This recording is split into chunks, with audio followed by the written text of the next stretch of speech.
Entonces, tenemos que tomar por hecho que tenemos una emocionalidad como repertorio genético, que es la emocionalidad de un primate. Después, ¿qué ocurre cuando en esta emocionalidad se va a disparar algo de increíble como instrumento evolutivo, como el lenguaje humano? Que implica un distanciamiento. Sí, ¿no? cómo el lenguaje humano después reorganiza esta emocionalidad y cómo la desarrolla, dándole una articulación de emocionalidad, de sentimiento, que alcanza una complejidad que seguramente no se vio en ninguna otra. ¿Y por qué nace el lenguaje? Es un gran misterio, lo he estudiado desde Rousseau en adelante, ¿no? ¿Cómo nace el lenguaje en un momento en relación a las emociones? ¿Cómo surge ahí? Es una lunga historia del lenguaje, seguramente tomó 2 millones, 3 millones de años para que se evolucionara como el lenguaje que tenemos hoy. Yo creo que la explicación de cómo surge el lenguaje sea una explicación súper difícil, ¿no? Que estamos muy lejos de alcanzar una explicación exhaustiva. Me gusta a veces pensar en una explicación muy sencilla que da un mi amigo, un epistemólogo americano que se llama Walter Weimer, y que decía que el lenguaje es un instrumento de clasificación. Y entonces, desde este punto de vista, no es difícil comprender cómo surge. Es decir, cuando un sistema organizado, vivo, alcanza una complejidad interna, interior, que es muy grande, se necesita un instrumento de clasificación para poder utilizar los datos. De otra manera no sería inútil la complejidad que se ha alcanzado, ¿no? Por decirlo en términos muy sencillos, si tú tienes una biblioteca de 1000 tomos, bueno, 1000 tomos puedes todavía acordártelo de memoria. Pero si alcanzas 50.000, 100.000 tomos, tú tienes que tener un instrumento donde clasificarlo y poder buscarlo. De otra manera, 1000 tomos serían no utilizables, sería una cantidad de información que tú no puedes utilizar para nada. Y probablemente nació en esta manera. Evolutivamente también tenemos, desde el punto evolutivo, este dato. Los primates son la especie que tienen el periodo más largo de madurez, para madurar. Y en los primates humanos esto aún más. La madurez toma 18 años, entre 18 y 20 años. Entonces un aprendizaje de madurez tan largo es un aprendizaje que permite una asimilación de una cantidad infinita de informaciones. Y por eso está là. Y probablemente esto fue lo que empujó como expresiones evolutivas, la necesidad de encontrar otro instrumento para clasificar los datos de experiencia que uno había asimilado. Y puede ser por una de esas casualidades evolucionarias, ¿no? Toda evolución es siempre el encuentro de la organización y la casualidad. Que algo disparó en nosotros que se desarrollara un instrumento de clasificación semántico.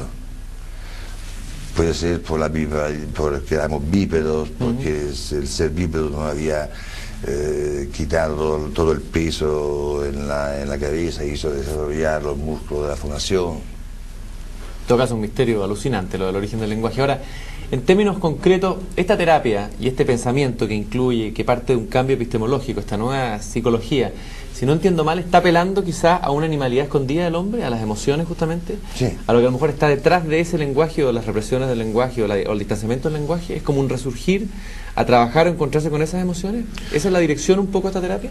No, lo que dice más específicamente el modelo de este tipo de esta manera de ver la experiencia humana es que con el lenguaje ocurre en los primates humanos por la primera vez lo que no ocurre en ningún otro animal, que es decir, la experiencia se vuelve a ser simultáneamente, se fluye en 2 niveles. O sea, hay un primer nivel, que es el nivel de inmediatez, la que tenemos como en todos los animales. Cuando dice frío, calor. Sí, frío, calor, y el sentirse.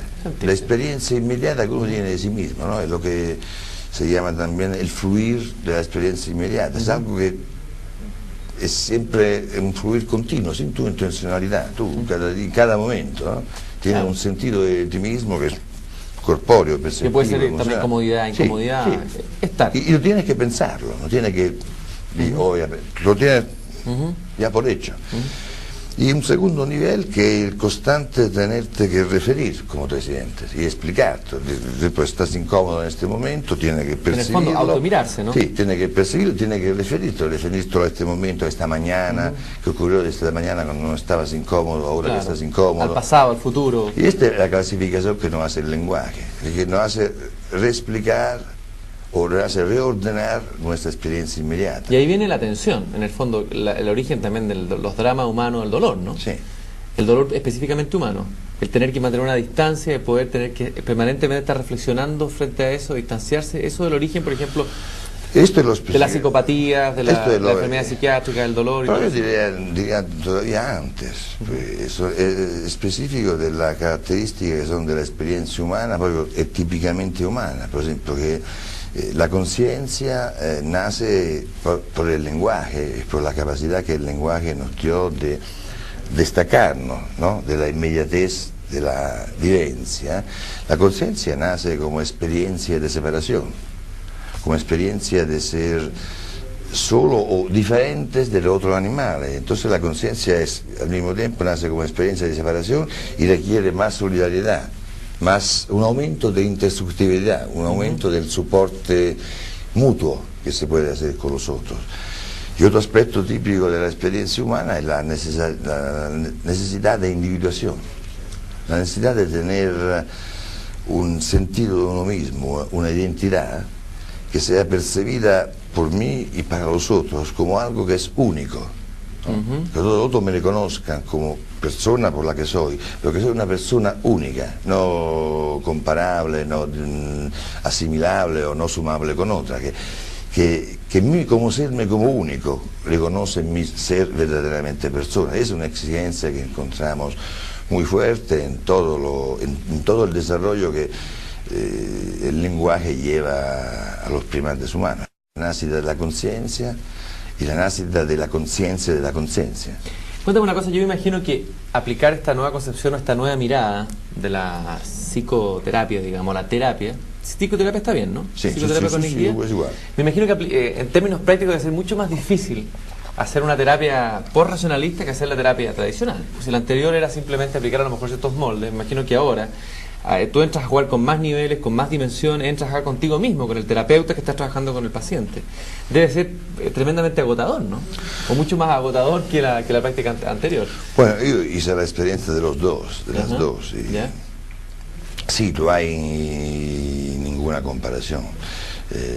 Alguna vez me arrepiento desde el punto de vista práctico de los esfuerzos que costa, porque cuando uno lo veía todo en el enfoque racionalista era todo más sencillo, era más sencillo la manera de conceptualizar la persona que tenías enfrente, no tenías que hacer muchas distinciones, sobre todo eso puede parecer muy fuerte, pero al final no lo considerabas tanto una persona. Un objeto. Era un objeto. Un objeto de estudio. Sí, era un objeto y tenías que hacerlo corresponder a algunos estándares que se venían clasificados como conducta normal, como comportamiento normal, sea como actitud o como manera de pensar.